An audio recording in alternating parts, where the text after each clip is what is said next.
pulls, they're away, and Frank Sidner uses all the 300 horsepower of the Lister Jaguar. If you speak to most drivers, even though we have these lengthy briefings before each race, very few of us know the rules properly.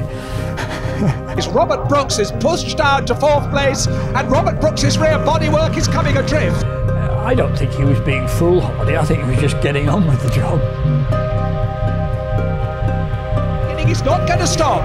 He goes storming over the start-finish line. They're going to have... There is no question that whatever Robert's motivation was, it was a wonderful race for everybody that he didn't stop.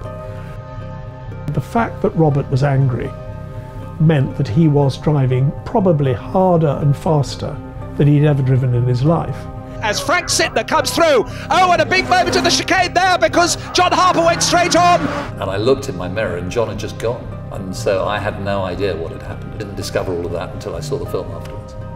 And now Frank Sidner's mirrors are full of the Lotus 15 with the flapping bodywork. If you're just relying on your rearview mirror and you're on the defensive, then you're on the back foot.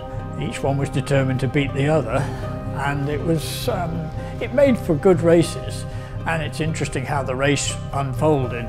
Brooks is along. Yes, he's done it! Brooks is ahead, but now they've got the long straight, and that's where 300 horsepower of Jaguar power will surely tell. If you're a commentator, you cannot act excitement. You've got to be really excited, because otherwise it's absolutely clear to every viewer that it's manufactured.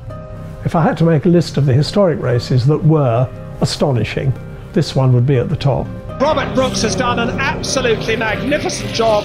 There was one quote that I remember Robert saying after the race, when somebody said, "Robert, why didn't you stop when the black flag was shown?" And Robert said, "If they wanted to stop me, they would have had to have lain down in the road in front of me."